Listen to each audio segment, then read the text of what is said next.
How y'all doing today? We back with another episode. Welcome back, viewers. I got my boy, my day one partner with just another day, man. Introduce yourself, man.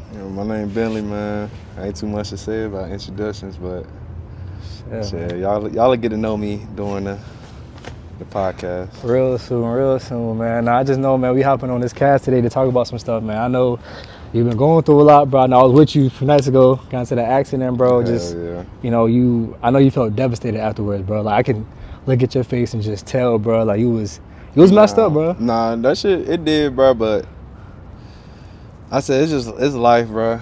You gotta be able to take the punches and keep going, bro, because they're not gonna stop coming. Right. And like, in the moment, yeah, I definitely was a little tight, but like I said, it was like a fresh wound, so just had to give it a little time to process everything, and yeah, I'm good now, though, brother. No, I already know you good, bro. I know, like you said, man, that losing your car, that's a big thing, but, we was talking about this earlier, bro. I feel like you losing, your old cars on some shit, like, you about to grow, about to level up, God he took something to give you something better. And that's what I kind of want to base, I'll talk about today, how God removed things in your life, again, that got you to where you needed to be, to where you didn't need it no more, where now he's going to give you something even better. And I don't know if you haven't noticed, but like, since through me, knowing each other, bro, I've seen you level up, bro, through constant things, like certain things. Vice versa, yeah. And like certain things was like taken from you. And with that being said, it's like, I've seen you start from nothing to have a car. The Jeep got taken. You got something even better, it was more reliable. That got taken. Now it's like, what's next? And I know, like I said, you was worried about, kind of like, how I'm gonna get around with Woo. Like, you shouldn't worry about that stuff, because at the end of the day, God still got you. He's gonna make it happen, where you're gonna get that new 2020, 2024 car. You're gonna get that, like I said, that new job. Like same with Reem. Reem lost a trash job, bro, at Bass. I'm not saying no job is trash. Yeah, but just your worth, you know what I'm saying? So like, Reem was doing a job that was a little bit below his worth, and he was doing it proudly, because it got his bills paid. It was able to help him get back to where he was at, but he was getting a little complacent, and at the end of the day, he lost his job, and it may seem like such a bad thing, but literally the next day he got a 28-hour job. Facts. You know what I'm saying? Better hours, like just, and so like in the moment, a lot of stuff do be seeming like it's, end of the world. You know what I'm saying? A lot of stuff do seem like, damn, why this keep happening to me? Why this? Why that? But you just gotta have faith. You know what I'm saying? Have faith and stay positive, because if you focusing on the negative, then it might do turn out to be a negative. But if you able to somehow, some way, stay strong, keep your mind positive and sharp, then you know what I'm saying, it'll work itself out for sure. Right. Like, how do you feel about like the whole thing about like what's for you, what God got for you, and what God don't got for you? Like, how do you like discern that? Like, I know a lot of people, they get confused with like certain things in life, and they be like, oh, like God must want this to happen, but like it was through sin. It wasn't really through God. But you thinking that it was from God because you got a pleasure out of it. You got some type of serotonin out of it. And that's a good theologian wise, as far as like a biblical concept. Right. If you free will versus like, is everything God's? He touching every little thing, making stuff happen for certain reasons. And personally, I'm in the sense of like, we have our free will. So I know that God definitely does. How can I say this? Like, push, you know what I'm saying? Maybe nudge certain things to happen a certain type of way, or he sets things outside of your life up in certain positions to where, you know what I'm saying, you can have certain outcomes. But I don't know, man. It's like a 50-50 thing with me, as far as like if certain things happen for a reason, or if it's just life, and bro. Like, it's just life, and maybe it ain't too much meaning behind it. But I can't even say that it's not too much meaning, bro. Cause like I said, we have these conversations, man. Like I said, about my current situation with like, my old relationship, and you know that like that part of me drained me a lot. And we had this conversation before, how I was saying like, like no matter what path I choose, it's gonna be hard. Staying through the BS and loving her and praying for her and hoping that God, makes our relationship and us strong again, or letting go, which is another hard part, and walking away and not going back into it. Yeah. And like you told me earlier, bro, like your prayers is powerful. Like, watch what you say. Like, oh, like you pray to remove certain people out your life, but you can also pray for better. And like that's the part that like kind of concerns me a little bit, because I know for her I prayed for both. Yeah. And So now, and the thing that we was getting at earlier when we had a conversation was that like prayer is a form of a weapon. You know what I'm saying? So a lot of times we pray for certain things without knowing all of the consequences that can come behind it, or not knowing exactly how those prayers will be answered. Because you praying for something, but unless you going in like specific details, because the Lord will answer your prayers. But if you just ask for something so vague as, remove people that are toxic from my life, the thing that we were getting at was that that's not the only solution. You know what I'm saying? Because at the end of the day, we're all God's people, and everybody needs to be saved. Everybody needs help. Everybody needs somebody to push them. And when we're praying for certain things, we have to be just be careful. You know what I'm saying? Be careful and think about not confiding God to one solution, the solution that you think is the best solution. You know what I'm saying? Because you never know. You're not gonna know from like his point of view of how things could go and how he wants it to go.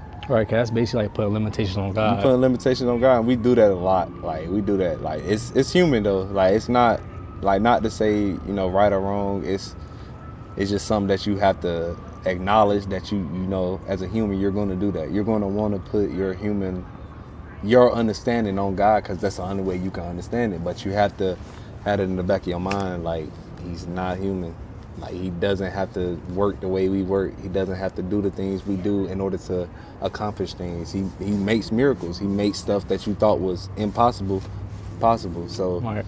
I say that was kind of like a little premise on what we was talking about, the whole like just being careful what you pray for, because prayer is powerful and it's a weapon. So Right.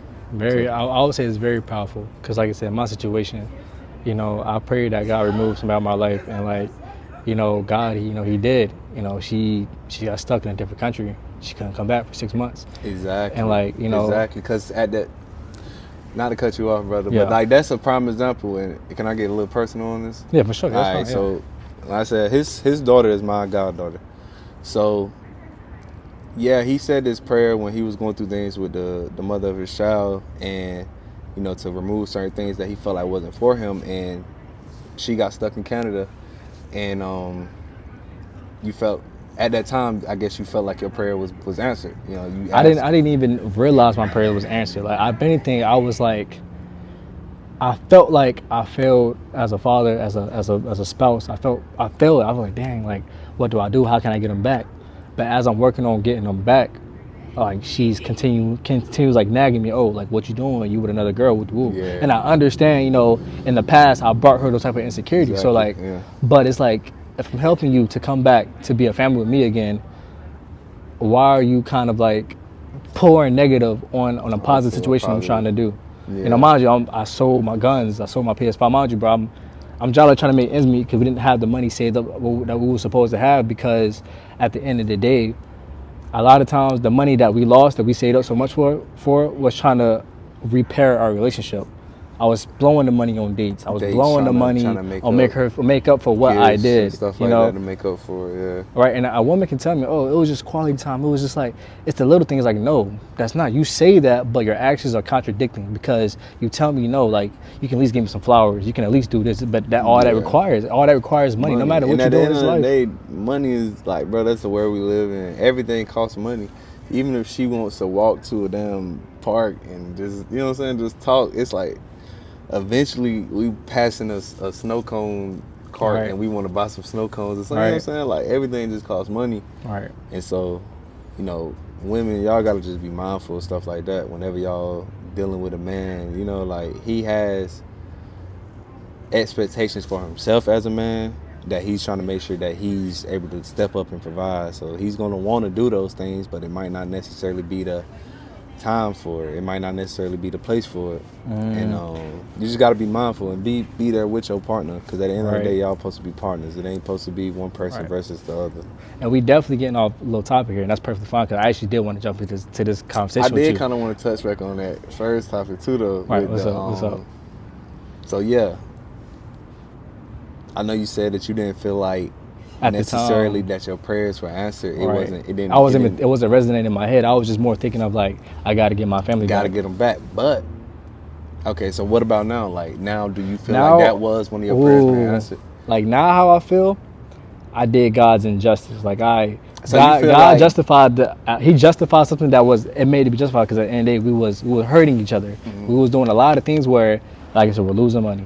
We're not really focused on our daughter. We're focused more on our feelings and our ourselves. feelings in the And like I said, relationship. we was destroying what we built. And mind you, what we built, it wasn't bad, but it's the fact that we were so blinded by all the BS, by our own personal feelings about towards each other and our insecurities, that we couldn't enjoy the good things that we had in Which our I family. actually did And again, feel. we was burning it. We was destroying it. It was vanishing, turning to ash little by little. I was hating coming home from work every single day because I knew I was gonna come home to chaos, Attitude to and- BS, yeah. attitude. And again, like she had people or friends that was enabling those type of thoughts, saying, "Yeah, girl, it's your feelings. It's your feelings." No, at the end of the day, your feelings are not always right. Your feelings, it might be right to you, but to others, it might not be right. It might not. It can't justify your actions. Your action plays a big part, and when you're with somebody and you're together with somebody, you have to really be with them. Like it's times where my feelings, I could have said F my family. I could have said F my daughter. I could have said F you. I'm leaving because I feel neglected. I felt this, but no, my love overpowered that at that time that negative feeling. My positive feeling took over. It was like, nah, I made this family. I love you. We're gonna dug this out. We're gonna make it work. Yeah. So that's when I was like, I gotta like take her on these dates. I gotta buy her these shoes. I gotta do this when we're again. We was just blowing money. Unnecessary money. Unnecessary And I money. understand it. And it got to the point again when she got stuck in Canada. I didn't have the money. Mind you, we had about 4 or 5K saved up to the point where I couldn't even get the lawyer that cost 2K to bring her back. But thinking back on it again, it wasn't God's will to bring her back. If He wanted her to come back and be a family again, I would have had the money right then and there to pay for it. Okay. And that's why, like I said, when we first started talking about this conversation of whether it's God's will or just free will, it's like I don't know, because it's so many. It's touchy. It's But real the point touchy. that I was kind of getting at was, okay, you prayed that prayer of like, Lord, remove the people from me that I don't need in my life right now. The people that holding me back from being who you want me to be. Right.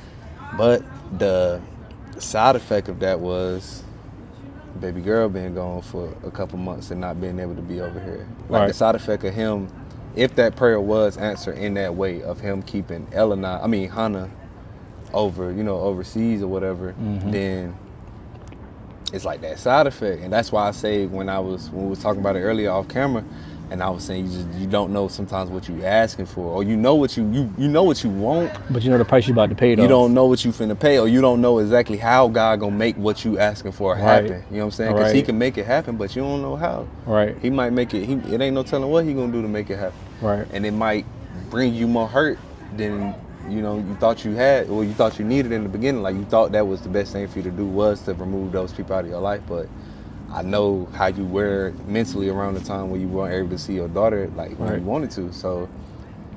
You know what I'm saying? Then it becomes that double-edged sword, or how you said earlier, it's gonna be hard regardless, bro. Whichever way you know what I'm saying, decide to go about it. But just reiterating on that, like prayer in itself is powerful. You just got to be careful with what you are asking God for, because Right. if you really, He wants to satisfy us. It's not a one-sided relationship. He wants to make us happy as much as you should want to make God happy as well. So He gonna try His best to answer those prayers without contradicting Himself. Right. And like I said, in the process of that, we can't tell Him no how. You know what I'm saying? If we tell Him we want somebody gone, and He makes them, disappear in whatever way He make it happen, because that's so broad. You know what I'm saying? Like I can say I don't want this person in my life anymore, and they literally die. You know what I'm saying? Or I could, it could go a bunch of different ways, but. Right. Just saying, you just got to be careful with what you're praying for, and Right. your words and how important and powerful they are. Right. And I would say, like, with that being said, like, when God took my family away from me, again, I felt the relief. I felt instant relief. Like, when I got back on that plane and she couldn't get back on the plane with me, and she was crying, saying, like, oh, you manifested this. Like, He told me, because Mike was arguing the whole time in Canada. Yeah, I it was remember bad. you telling me, yeah. It was bad. And, like, oh, you manifested this, wooty woo, yada yada yada. And I'm just like, I didn't manifest this. It just happened. I have no control over border control with woo. But as I'm getting on that plane, flying by myself, I was trying to play sad and act sad and like make myself feel the sad emotion of losing like my daughter and my spouse. It was still in Canada, but deep down inside again, I felt relief. Like I felt like Was it just like a relief of the like responsibilities you feel like? not responsibilities, no, because again, I love being a father. You love I being the love head of the taking house care and of my stuff daughter. like I that. love being a family man, bro. Yeah. Like that's one thing a lot of people don't understand is they role on this earth. That is my role on this earth, is to be a family man and to build my kingdom. That's what I really wanted to do. So like, even though I was on BS at first, that natural instinct of always wanting to put my family, protect my family, level up my family, that's always been there. Yeah. Throughout all the BS, throughout all the lustful things, throughout all the basically just the stuff that didn't really matter, I still had that number one goal: take care of my family, protect my family. I felt relief at the fact that I didn't have to come home to chaos no more. I came home after work to a peaceful house. I didn't have my ex in my ear. Who is this girl? Why does girl like you on Instagram? Who followed you? You got girls talking to you while you at the job. Like, it was always another girl. It was never nothing like positive. Never nothing. Oh, how was your day? I hope you had a good day at work. And she would, don't get me wrong, she would do some positive things. She would cook for me sometimes I got off of work, but it's like when she would cook and stuff, and I get home, it was followed behind problems. So she brought about a positive, buttering you up to bring back that negative and yeah. slash me back down. Again, I felt drained. I felt horrible to the point my smile was going away. Even my pops, he said, he was like, man, you looking like me right now, because he went through the same exact things. So I be trying to tell people, I understand now from a father's perspective of sometimes why they aren't in their kid's life, because sometimes that person makes it hard for them to be in their kid's life, and she was making it hard for me to be in my kid's life. And mind you, I would never walk on my kid, because God knew I didn't have the courage to walk out on my kid. I never had the courage to actually leave my daughter. So when they were stuck in Canada, I was sad because I'm like, dang, like, I don't know what to do, because I'm so used to coming home to my daughter, changing her diapers, feeding her, teaching her new things. I didn't have that no more. But I think that was a sign of God saying, take a break, relax, I got this, I'm gonna cover it. Mind you, I'm so worried about them in Canada. Bro, they was fine. Her mom made sure she was good. She found a job, and I was perfectly fine. I was FaceTiming my daughter every weekend, and I had a sense of freedom. But throughout all that, I was still sending money. I was still making sure it was good. And it got to the point where, as I'm trying to find this lawyer and I'm still sending money, I'm still getting bashed for the same stuff. But this time, I can cut it off. I can get off my phone. No, you know, she's not in my face. I can't tell her get out the house. No, you feel me? She on my phone. I can be like, man, get off the phone. Man, get off. Yeah, and they got to the point, I'm like, you know what? I don't have to put up with this. I don't have to. Boom, I cut it off. I broke up with it. Done. I ain't gonna lie. Was I wrong to go out that next week and do what I do because it was still sinning? Yeah, I was wrong. But it's like, I had freedom. You know, I never had that before, for real. I had actual freedom, and I didn't think nothing of it. And I went through my phase, and I was wilding out, and I was dragging. And again, I came to, and I was just like, bro, this ain't the way, bro, because I still felt empty on the inside, and I was really missing my daughter. And that's when I said I met a good friend, and that person brought the better out of me to the point where I wasn't going out as much no more. I wasn't doing a lot of things, and she really changed me for the better. And then that's when I was just like, boom, when she left, I was in such a better headspace where I was like, you know what? I need her and my daughter back down here so I can make things easy on her and easier on me. So I can see my daughter, but she had the support of you, Bird, KD, her job, John, all the support of everybody, my peoples, my family. And she has an apartment, she has money, because we was gonna make sure she was good. Yeah. And the whole time I didn't even know I was going against God's justice. I was going against it. He literally removed that situation for me to focus on myself, to become a better man, to really get to the point I needed to be at, where I'm healed mentally, physically, and emotionally, where I can be all the way there for my daughter. He did that. I didn't even notice that he was doing that. Yeah. And then I remember we had this conversation, and I told you, I was like, bro, like, should I do this, man? Because I'm worried about what can happen. And you told me, shit, fuck it, bro. Like, that's your daughter, but you want her back, right? You got to take what come with it. Yeah. And I took what came with it, but everything that happened, it brought me back to where I'm at now, where I gotta restart, I gotta fix things, because again, I did God's injustice, and I'm not gonna say he brought about, like, I told you so, like, don't look back, because he don't do that. Exactly. He just said, bro, just don't look back, and I look back. It's just the consequences of your choices, like, it ain't. And like I said, even like right there when you just said, like, if this was God's way, like I said, I'm I lean more towards the free will side that like God isn't sitting here, you know, Right. in everybody's life.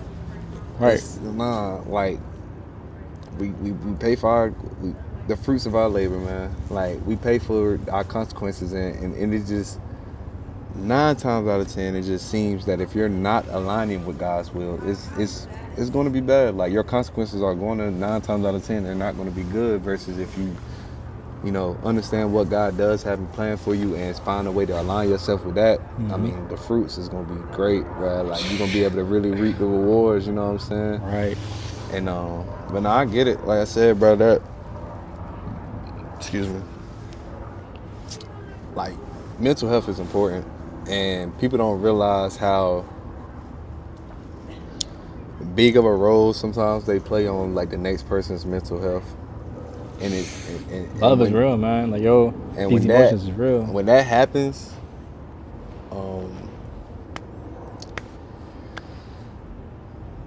shit is just fucked up, bro.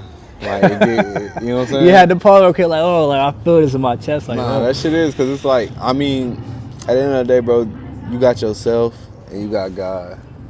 But we got these people around us, whether that's friends, family, relationship, that we want to, sometimes we tend to want to lean on, or we want them to be that backbone for us.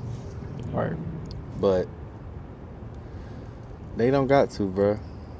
It's a choice. At the end It's of the a day. choice. And that's where it comes into like loving who loves you. Who is making Who's that choosing. active choice. And not saying, oh, like, I'm here to love you and be there and still bringing chaos into your life. 'Cause that's not No. love, bro. That's Real love disguises love. Like who's choosing to really pour into you? Who's choosing to actively go out of their way to make sure that you're okay? You know what I'm saying? Because that's Exactly. rare.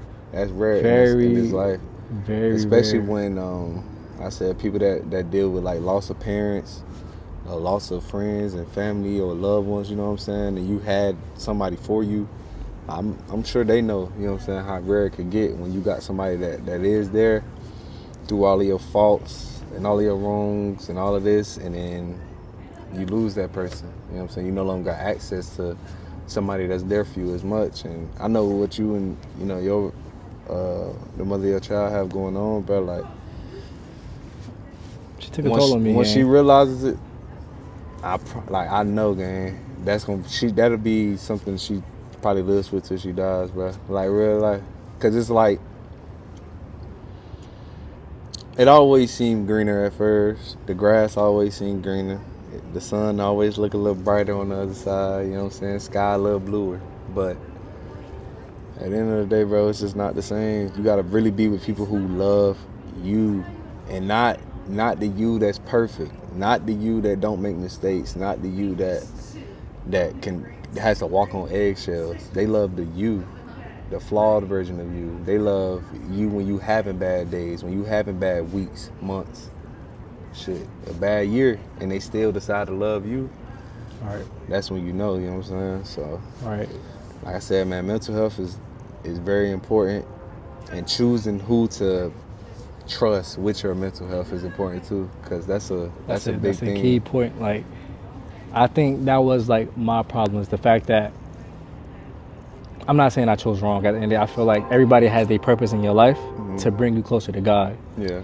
And my ex, no funny, she did bring me closer to God. It wasn't in the most positive It wasn't the way that you would've- I intended it to be. Yeah, but She got me there. and that's why I said it's gonna happen regardless, man. Like, you know what I'm saying? Like, that's why I said, like, you don't know how God's gonna do what he does. And a lot of times it might not seem like the way you want it to be, All right. but it's gonna happen. You know what I'm saying? Like, it was God's intention and will for you to be, you know, becoming who you are right now, because I'm pretty sure just to save other souls, bro. Like, honestly, just to bring other people closer to God. But at first he had to get you closer to him. And the only way he could do that was, you know, through the Hardship. situations that he did. Not the only way, but the way that it happened, All right. you know what I'm saying, was the way that it happened. That's the Right. way Like I it said, went about. he did that, bro. He brought me to him, and I ain't gonna lie, I was to my knees crying, bro. Like, I was messed up because I really felt like a horrible person, because I'm like, I really live like this. I really was a horrible guy. I really was a not shit guy. I really was just out here just living in a world full of sin, like living by flesh.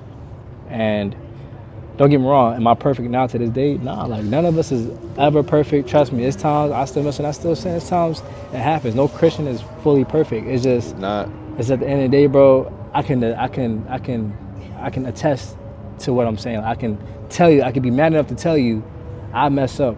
I can be mad enough to tell you after I mess up, I go back to God every single time because I know at the end of the day, I know what I'm doing. Mm-hmm. And like, I know me and him, we had a conversation earlier about being 1 foot in, 1 foot out. Is it 1 foot in, 1 foot out when you're twisting God's word and like basically saying, oh, I can do it this day because technically is, or is it, okay, guys, I'm a sin every day. I mess up, but after I mess up, like I already know it clicks in my head, like, bro, what did I just do? Like, I gotta get up out of here. Like I said, after the car accident, what was you doing? We was drunk, we was high. We knew we was not supposed to be there. Mind you, it's the Sabbath. We're not supposed to be there. We're not supposed to be out with everybody else. But God spoke to us because He know that me and you developed a real personal relationship with Him. We developed that relationship, and it took hard work. And it's the fact that, mind you, bro, your car is totaled. But nothing was wrong. Nothing happened to us. Yeah, Untouched, and, unfazed. like, I was super drunk and I didn't get a DUI. Like the officer was the Chill. calmest officer to respond to a crash scene I've ever seen, like ever. So like even like you said with me, you know, losing my car and stuff, like I can look at 1,000 other things and say I'm Positive. blessed. You know what I'm Blessed. saying? Like it's still at the end of the day. So, Like I said, and it's the fact that, like I said, we ended up going home that night. We didn't even go to the club. We didn't finish our night of homecoming. We went home. First we got some food, laughed it off, went home, fell asleep. I woke up, he playing the gospel. We vibing, fixing up his bed frame. Like, yeah. you know, that was God saying, bro, go home. Don't be out here. And like I said, we literally lost a classmate that night. Next day. No, the next day was The next night, I got in an accident Friday night going into Saturday morning, and Saturday night going into Sunday morning. We lost a lost a classmate to an accident. And again, this is from. And I was telling her, I'm like, bro, no funny game. That could have been us. That could have been us. At the end of the day, it's a blessing. Like I said, none of us got injured. Nothing besides happened. the car. Nothing in the car got property damage. It Nothing. seems like it's a lot. I could go on and on, but Right. it really is a lot, man. Like I said, we still got our lives. Right. We still here. Then Right. one of And us what got I'm- arrested that night. Right. And what I'm trying to say is that it's not because we're 1 foot in, 1 foot out the door. It's because at the end of the day, we're still God's kids. We gonna mess up. Just like when your kid mess up, you take them back in. Like, look, don't do that again. Or you discipline them, come back, and they come back to you. That's basically what God was doing to me.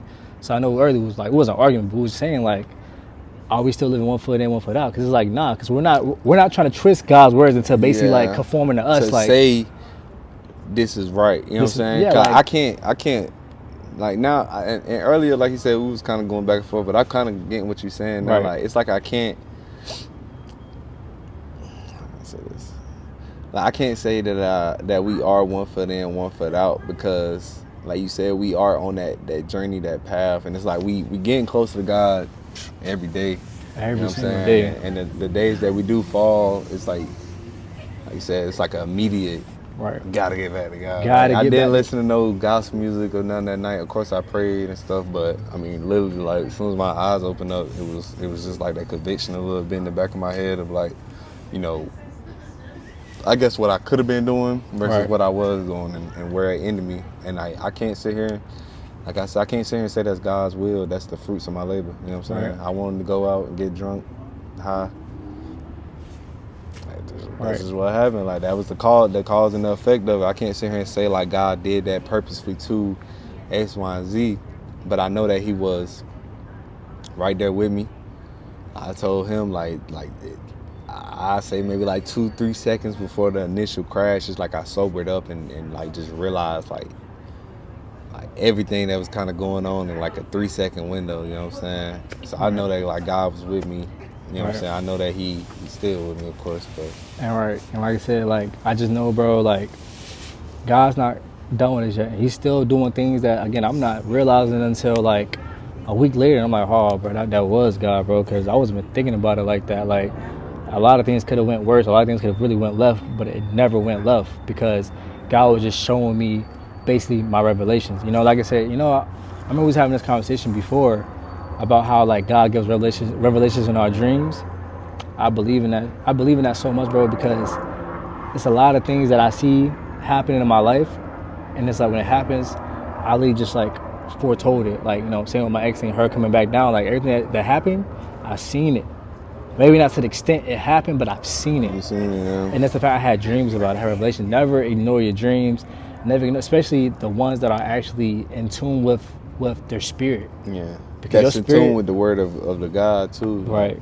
Like, everything it should be based off of the word. You know what I'm saying? So based off of the Bible. So if you got dreams, visions, revelations, gut instincts, and you feel like you can Don't biblically ignore trace it it. back, bro, don't ignore it. Don't ignore it. Because how they say it's nothing new under the sun is not, like, you're not the first person to go through it. You're not the first. Not going to be the last, you know what I'm saying? So learn from other people's mistakes without making your own. Like, somebody's already made this mistake you're about to make. Somebody already made every mistake you've made, you know what I'm saying? Mm-hmm. You got to learn from them, and so you don't have to go through that pain, that trouble, that heartbreak. Or you learn the hard way, and you're going to have to go through that pain, that trouble, and that heartbreak to understand, you know what I'm saying, what they was putting down. So And again, my follower of Christ, my follower of God community, like, I want y'all to know, bro, like, how we are, how we should be, because at the end, I don't believe in religion. I say follower of Christ, a follower of God, because religion is like a human thing.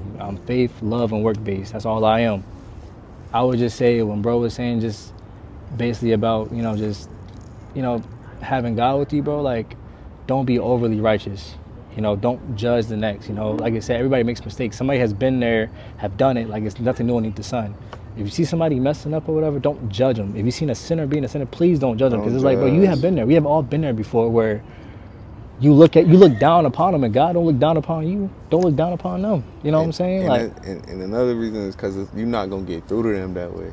Never. You have to understand about humans. When you're going into any interaction with humans, there's certain things about humans that are like kind of just like fundamental, like basics, you know what I'm saying? And getting defensive when somebody tells you that you're wrong, or somebody tells you that, you know what I'm saying, something that you believe in or something that you're doing you shouldn't be doing.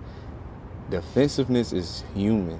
Like, it's in us. It's in probably every human being on this earth has the like initial innate to get kind of defensive. Like, hold on, don't judge me. Like, don't tell me I'm doing something wrong. Don't this, don't that. So if you really coming from a place where you want to help them, if you really coming from a place where you actually want to save them and get them closer to God, judging is not the way. If that's your actual intention, because they're not going to listen. Never. They're human. You know what I'm saying? We're human. I'm human. It's times we're human. It's times me and him got disagreements on the word, and it's like maybe I can't get him to always understand what I'm saying, and sometimes he can't get me to understand everything that he's saying. But we're human. We're gonna do that. We still are working on killing our ego. You know what I'm saying? Having an ego death. All right. But yeah, I said, you're not. If that's your intentions, really is to save them. Really is to open their eyes up. You can't be judgmental. They're not gonna want to listen. Exactly. That's not the approach to take if you want to do that. Like, one thing I noticed, like, a lot of these Christians that are super into politics, bro, and like they have such a hate for Donald Trump and like Democratic Party, and like I want you to really understand, like, you're not following God's really like decrees. Like, you're not really following his word, but you're really following your own feelings. And half the stuff that the Democratic Party or Republican Party, both parties, is wrong. Yeah. Once it comes to parties, yeah, you're talking. But I do like, so I kind of do think that, like, as a country, we can pay for the sins of our leaders. Why you say that? I think it's biblical. Us like, I feel like sins of our leaders. Because no funny, we wasn't even supposed to have leaders for real. Like, we wasn't. But ever since we started having them, like when the Israelites cried out for the king. Lord to pick him a king, he gave him King David, and then after King David, I believe it was King Saul, which was not a good king. And Israel, whether it was a day later or 50 years later, had to pay for the sins of their leader. of their king, and it was his sons specifically had to pay for, you know, his sins, but the country as a whole had to pay for the sins of their leader. Versus when David was a king, Right. the fruits of their labor was plentiful. Right. You know what I'm saying? They weren't paying for sins, they were reaping their fruits, they were reaping the rewards. And so I kind of do feel like maybe, I don't think, like how you said they're the Christians, you know, making up their own rules and Bro, intentions. Like, yeah, I ain't gonna lie, I'm finna get canceled, bro. No, they dead ass. no, they are. They Like, are. You know, funny. Like, I'm not trying to be funny, bro. I'm saying, like, they're not even coming about it the right. Like, it might, Right. like, their intentions might be, but nah, they're not going not. about it the right way. For y'all to kind of get behind a person that wants to strip a man of being a man, like Kamala Harris, there was the Democratic Party. They're trying to do that, having neutral bathrooms, transgender legalized. Y'all really, all this stuff is in the Bible, right? As Christians, like, if you really read the Bible, like, it is nothing new under the sun. It's nothing if new you want to under the know sun. anything, if you want to know something that's going on now, and you're trying to figure out what is the right way to respond to it, the Bible.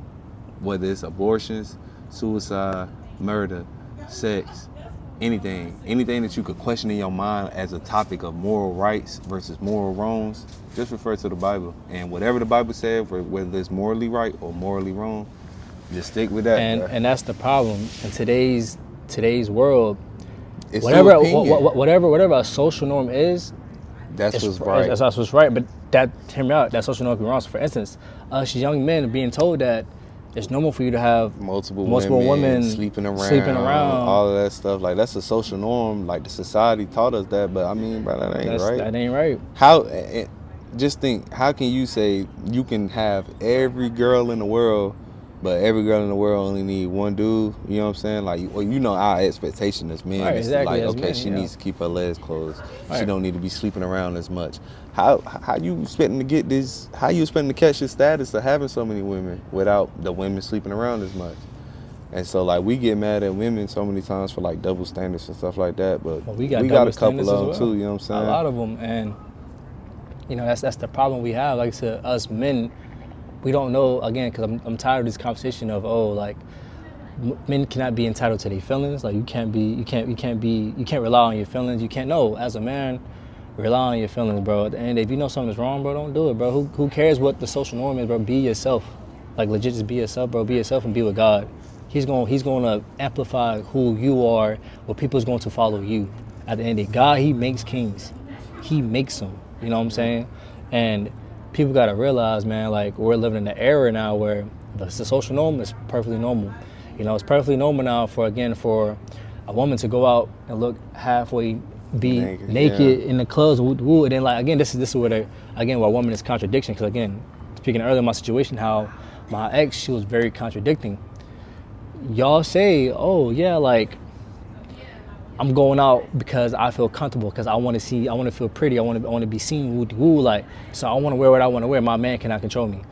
But y'all also say, I want a man that's going to lead, he's going to provide, he's going to protect. You can't have your cake and eat it. You know what I'm saying? And then secondly, when y'all do go out, and next thing you know, a guy smack your butt or cat call you, either you flirty with it or you like, like, why you, oh, I'm gonna call my man. Then you put your man in a messy situation after bro literally just told you, not even baby, don't wear that out. Like, what's up? Like, I don't mind you going, just don't wear that out. And it's like you put your whole family, your whole kingdom in a situation where it could be jeopardized, all because of you not listening to a dude that's, again, you saying he's insecure because he's trying to control me. Like, no, it's not controllable. He just knows what's finna happen. Us men, we know what's finna happen because we're men. Yeah. We've been there, we've seen it, we've done it. And we men, like, that's another big thing I feel like women gotta understand. Like, we men, so it is certain things that men are better at, and there's certain things that women are better at. Exactly. Both sides, men and women, we got to get good at allowing, you know, the other side to be the other side. Like, it's not a competition. It's not a competition. She has her roles. We got our roles. That's what I'm saying. Let them be who they got to be, as, you know what I'm saying, as who they need to be. I'm not saying, like, a woman ain't supposed to be you know what I'm saying, like how bro was saying, dressing crazy, you know, being who could shake the most ass, you know what I'm saying, who got the fattest, like, come on, who could twerk the best type shit, like, that ain't really, that's not what it's about. That ain't what it's about, bro. And, like, as a man, it ain't about how many bitches you can grab when you go to the club every night. It ain't about how many, you know what I'm saying, It's how many about phone numbers you can get back home to at the end of it's the day. about being fruitful and tending to God's garden. And God's garden is this whole God green earth. Is your family, is your kingdom. And again, and this is going to lead to a whole different topic. How modern day America has disbanded the topic of family, name, and kingdom, to the point now they want us to be separated. Modern America has abandoned, well, from a top down, has abandoned all Christian morals, like all teachings of Jesus Christ, almost all, you know what I'm saying? Because you could go down the list, whether it's murder, whether it's abortion, whether it's stealing, like we've lost our sense of like the Bible being our guide as far as like for the country. That's because we try to justify our own feelings, bro. And culture is big. Culture is big. There's so many listens. I don't know if you guys are familiar with Apostle Izzy. She's very good to go listen to. Pastor Alan Nolan. He's very good to go listen to. But these what's the one guy you was talking about? Billy Cooper. Billy Cooper was another guy. Was a pastor. We was talking about him earlier. How he was trying to tell Reem about it. Oh, Roy Masters. Roy Masters. Okay, Roy Masters. He a little. Take the good with the bads. Take the good with the bads. Like keep your basics of your fundamentals of the Bible, but he does have some good insight, different perspectives on a couple different topics, and one of the biggest ones will be love. So it's some on YouTube called "What Is Love" by Roy Masters. It's like an hour and 15 minutes. You can listen to it while you cooking or cleaning or something like that. But just give it a listen, and I mean, keep in the back of your mind everything that you know about the Bible, but just listen to his perspective on love and what it is and why we do, the things that we do in the name of love. Right. But yeah, culture is huge, and the Bible speaks about it so much, like on how cultures affected the sins of the people. Because at the end of the day, we all are, in a sense, we all culture vultures. Like I said, nothing new under the sun. So we had to take it from somebody, something. You know what I'm saying? And like just the culture isn't pointing people towards God right now. Like the culture isn't pointing people towards getting in their Bibles and stuff like that. Culture is really pointing towards do as you will. And if you know what do as you will means, what that slogan represents, then you understand what the country is more so pushing. And if you don't, then do as you will is a slogan, the term used in like Luciferian, Satan, based religions, where 9 times out of 10 they're not talking about cutting heads off of babies and spilling the blood and making circles and stars. They're just saying do what you want to do. Just do what makes you happy. If sleeping with 1,000 people makes you happy, go do it. What's the one they always say? You only live once. YOLO. You only live once. That's one of their, psyops or whatever you call it, that they pushed out. YOLO, you only live once, because that's a lie. You die once, you live forever, and where you live, heaven or hell, is up to you. But up to you. YOLO, do what you want to do, because you're gonna die. It's a psyop, and that's the whole mindset that America is going towards right now. If you want to be gay, go do it. If you like little kids and you want to mess with little kids, go do it. We'll add y'all to the stuff. If you want to, it's do what you want to do, as long as we allow you to do it. You know what I'm saying?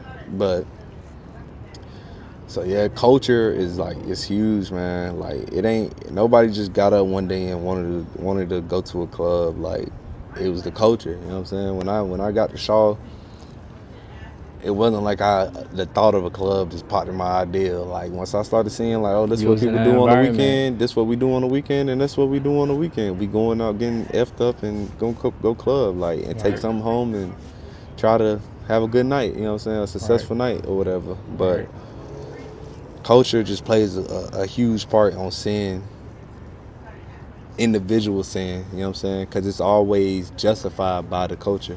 It's always okay by the culture. If I'm trying to think, because before, you know what I'm saying, before being gay was, widely accepted in America, it used to be shunned upon. Shunned upon, you know what I'm saying? And now that it's not shunned upon, now that the culture is accepting it, it flourishes crazy. It's nothing to be gay, it's nothing to be lesbian, it's almost preferred in a lot of different scenarios, and they're pushing it out in our cartoons. And our kids, man. I mean, it's not a cartoon TV show that came out in the last 5 years that doesn't have a gay character in it. Sexual orientation should not ever be pushed on the young. You know At what the I'm end of the saying? day, that's something that they have to decide when they're older, when they understand what sexual orientation is. At 3, 4, 5, 6, they don't know. They don't know if they're truly gay or not. And they all a kid know is love. That's all they know. That's all they know. They just know love, and where they get it from, who's giving it to them, that's where the specifics come into. But all they know is that initial feeling that I feel like, you know, being made in the image of God that we have. They know it's familiar. They know Because they're most pure to it. yeah, they know it's a good feeling. They just don't know all the specifics, all the details, everything that comes behind it. Right. And so, man, it's And like you said, like when I see a young boy hug another young boy, you know, I don't feel no type of way about it. I feel like that's just him just being a kid, them being kids loving each other. Like, oh, what's up, man? Like, That's kids, on some definitely, friendly yeah. kid stuff. Like, but we're automatically sexualizing. Oh, he might be gay. He might be, and then we're putting that into the air, and then we're like preparing ourselves for the point. Okay, my son could be gay, and I'm gonna let him know that it's okay to be gay. Like, no, because you're automatically just pushing that narrative, but it doesn't you're even have telling to be him that is you're accepting it. Like You're accepting it. What's it called? You're enabling it. Right. Like you're enabling it. You Right. might not have told your kid to go put on a wig and a dress and to go walk around like that, but if you tell them that it's okay, then you're enabling it. Right. You know what I'm saying? And no funny. Societal norm is enabling it so huge right now. That's not to just touch on, you know, homosexuals and all of that stuff, because at the end of the day, sin is sin. Right. If you're gay, you sin every day just as much as I sin every day, just as much as a murderer sins, just as much as a liar sins. I'm not focusing on that sin specifically, like to, you know, mess with Sin is somebody sin. that's going through that. But sin is sin, and just when No we're sin. talking about society as a whole, I just know that is one of the bigger sins that society and that culture is saying that it's normal, it's okay. You have gay pastors, gay churches. It's crazy, man. Like, versus not even, I want to say not even 15, maybe 10 years ago, how none of that could be going on and at all. And like immediately once the culture accepted it, It just starts happening. it's like and- full force throttle. Right. Like, let's all go get down with it. Right, and that's one thing, like I said, I just don't like the fact that, again, we're pushing so much because it's a new social norm where at the end of the day, I'm gonna keep it a buck. Nine times out of 10, they try to say, you know, gayness is like a chemical imbalance, but no, I think it's more of an environmental, and that comes upon somebody's been touched in a certain way, or like they've been around a certain environment where like it's accepted. And like, no funny reason I can say this because, you know, my mother, she said out her own mouth, she wanted one of her sons to be gay. And I'm just like, why would you want your son to be gay? Oh, so I can have somebody to talk to, because be understand a woman, because I had all boys. And I'm like, no, that's wrong. And like I said, if I was put in that position, let's say I had a son, he came to me wearing a dress, and Malcolm, oh, take that off, what's wrong with you? I'm gonna tell him, like, first of all, take that off. Like, why are you wearing that? You're a boy. Oh, because I'm gonna say, son, yeah, you feel like that, and I'm gonna correct him on it by saying, what you feel is that, okay, you think that dress is pretty, right? Try looking at it on a woman. Do you think she's pretty in that dress? Yeah. But guess what though? That's something that's not made for you. This is what's made for you. This clothing right here is made for you. Or this is made for you. Oh, I think this other boy, I think he's cool and I like him. But like, you feel when he said he likes him, he feels like love. And you know, we have to kind of steer our kids in the right direction of like, okay, yeah, it's okay to love that person as your friend, and it's okay to hug them. It's okay to high five them. Hell, honestly, if I want to hold hands and walk down the street, like on some fresh shit, I really don't care. You know, kind of at the end of the day, I'm going to steer you in the right way. Like, you are a man. You don't need to. You're not made to reprocreate, do anything with a another man, boy. Basically, you know at the end of the what I'm day. And at the end of the day, I'm going to tell you, it's okay to love that person. It's okay to hug them. Hell, if the boy to you is like a pretty handsome, you can say, bro, you're a handsome man. Your family made a handsome kid. But us as a society, we automatically try to paint that as, oh, he's gay. And I'm going to say, you know, I'm going to accept it. It's okay. Push it on him. No. Yeah. Try to strategically what's what my father used to always tell me this when he would criticize me, but like Constructive criticism. constructive criticism. At the end of the day, just like we're God's kids, those are our kids. They don't know better. They don't know better. And We you have don't to- know no better. Exactly. At We one don't point, know- you didn't know no You better. didn't know no better. Okay, you don't have to bash your kids' feelings and be so harsh with it, but constructive criticism and lead them down the right path and say, look, it's okay to love one another, but it's not okay to be like that. At the end of the day, that's not who you are, son. Yeah. Like, you wasn't born gay. You don't know what gay is. You don't know what that's something that we Yeah. made up. We don't know what that stuff is. Yeah. We just know what love is as a kid. When you're fresh out the womb, you're pure. And one thing about God, all babies are pure when they're born. That's when kids be seeing spirits and stuff like that, they're at their most purest form where this world hasn't corrupted them yet. They're not living in flesh yet. They're still fresh. You know, like back then when you was a baby, you didn't need oxygen. You lived in your mom's water. What do you call it? Womb, but like it's like water on the inside. Like you didn't get no air in there. You know what I'm saying? So Yeah, like you breathe through your umbilical yeah, cord. you know what I'm saying. You breathing the air. I don't know. I'm not too much of into the anatomy of stuff. Yeah, you but breathe through your umbilical cord. but basically what I'm trying to say is that like your kid is still pure to this world where like they're not fully living in flesh yet. They're still living in spirit. You know, and I see it all the time with my daughter just through her emotions. She doesn't know what being happy is. She don't know what none of that stuff is. She feels She just it. experiencing She just it. feels it. She Yeah, experiences it. you She just hear experiences it. what a hug is, a love is. Every time I hug my daughter, I feel her love back because that's all she knows is my dad is hugging me. My dad is kissing me. My dad's tickling me. He's making me laugh. You know, and every time I leave, she instantly cries like, why is my dad leaving me? You know, and again, that's something that's natural. It's natural. So we try to push that onto our kids of what they're feeling is natural. We try to twist it, thinking that it's gayness or it's some other stuff. When it's really that's not the case. You just push that on them. Where now they are considering Maybe I'm gay. it's being gay. I'm gay, and that's it. Like Nah, that's facts though. Like that's shit. Yeah. That's how. That's like that's one of it. definitely one of the ways that should be coming about. Like I was listening to this podcast. I want to say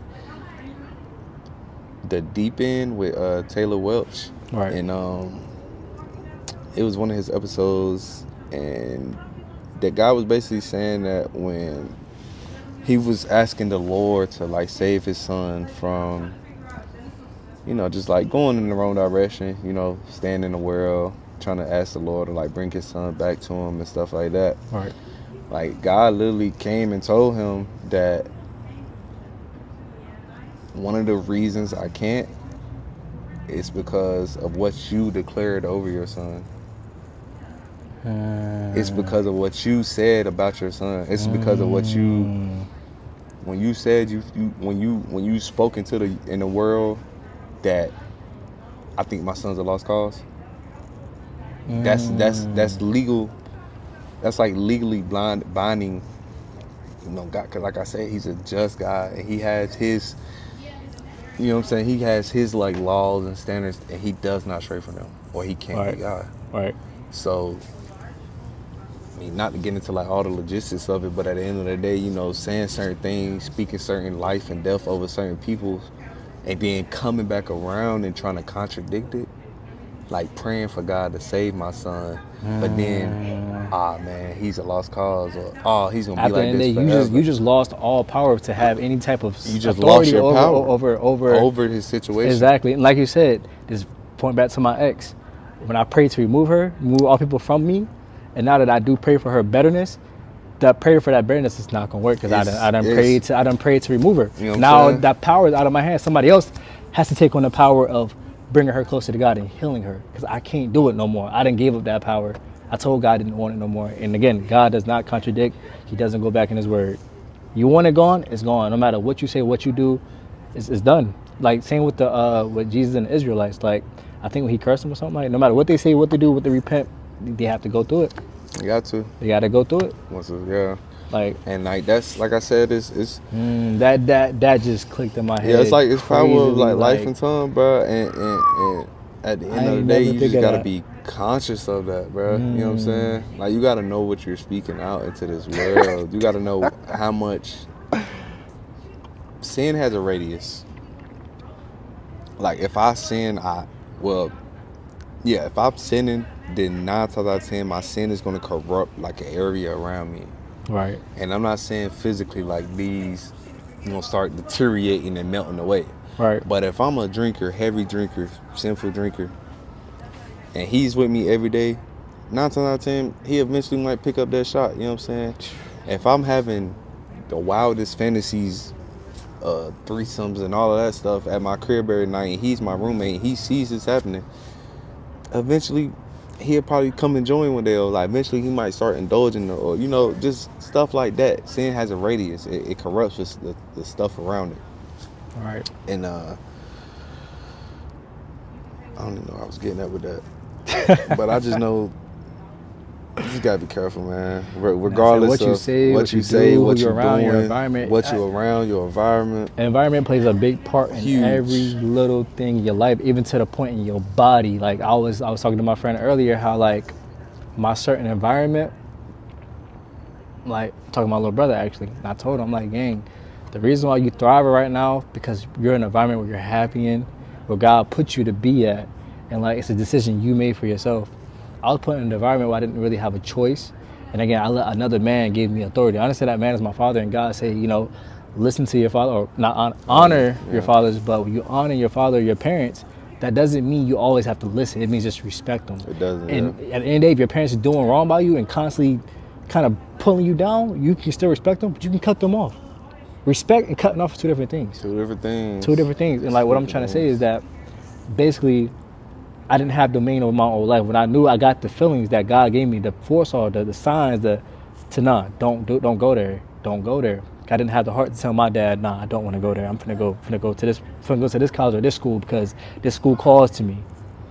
Instead, I did what another man told me to do instead of listening to what God, the feeling he gave me what to do. And again, I know it was the right feeling because the school I went to, it was nothing but negative, nothing but bad, nothing but tribulation, to the point where all that stress from my environment started breaking down the anatomy of my body. What I mean, like shoulder always coming out, broken this, mentally I'm unstable. Like, nah, man, I like, mean, it is. It brought a bunch of chemicals where I have a lot of PTSD, or what's that joint called, BPD, borderline personality disorder.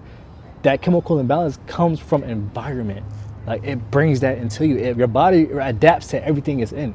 So it adapted to the environment and started releasing these chemicals where it was trying to help me cope, but the whole time it was really just destroying me because again, I allowed myself to be in an environment so bad where I got corrupted and I started changing who I was and acting how I was to basically I became, Shaw. And I am grateful for, I take the good with the bad. Shaw did help me become a man, but at the same time, it definitely had its negatives to the point where I became a toxic masculine man.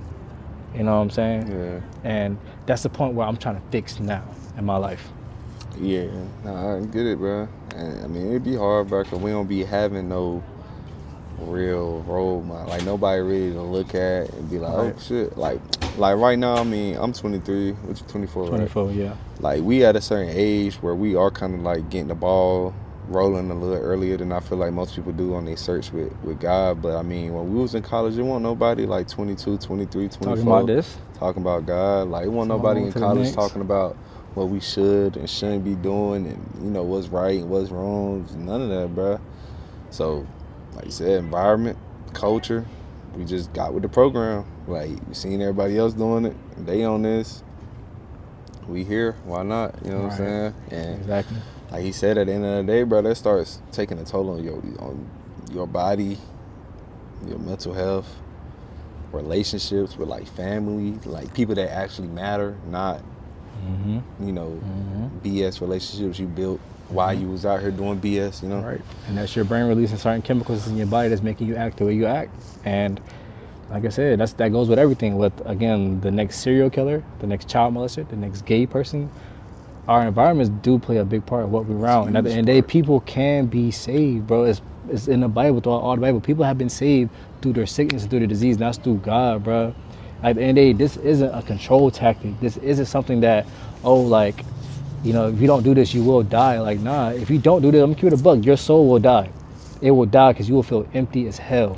Yeah, and that's Empty where, as hell. like, spiritually dead versus, like, spiritually alive. You know what I'm saying? Because you can be walking this earth. It's people now, and I know, if you know, you know. You know what I'm saying? It's people that you seen where you probably was like, they just look like kind of like a husk. You know what I'm saying? They're like a shell. And it's not saying they always look like that, but you know, life and certain things happening where it's like they spirit done die. There's no life inside of them. The body might be moving around, might go to work every day, pay the bills every month, but there's no life in them. You know what I'm saying? There's no spark in them. All right. And like he said, like that's the worst down there place to be, because you down there feel like you're not even in control. Like you feel like you just like wade in the waters. You know what I'm saying? You just here, you just there. While it's like you on autopilot. You know what I'm saying? Just doing what you need to do to get by. Right. And that's not been alive. Right. Like, that's not been alive. And like, that's basically like how I know that this book is very true, man, because I can say it changed me. It saved me for real, because I used to view as the Bible as BS and this control and God's words wasn't what it's supposed to be. I didn't believe in it. I really didn't. I can honestly say I did not believe in God. I can honestly say that. But ever since I started learning about it, and again, you know, thank you know, Talik, you know, somebody that got me into this Bible. You know, me and him, we probably see differently now in the Bible because I'm getting more into it. You know, and everybody has their own perspective on the word. But he gave me a chance to understand a broad perspective of the Bible. A lot of key factors that a lot of people missed over, that, again, certain pastors, they pull out certain little scriptures just to push on you, to control you. And again, that's the religion part. I did in the work, the love. I did the work to kind of read it, understand it. Like I said, me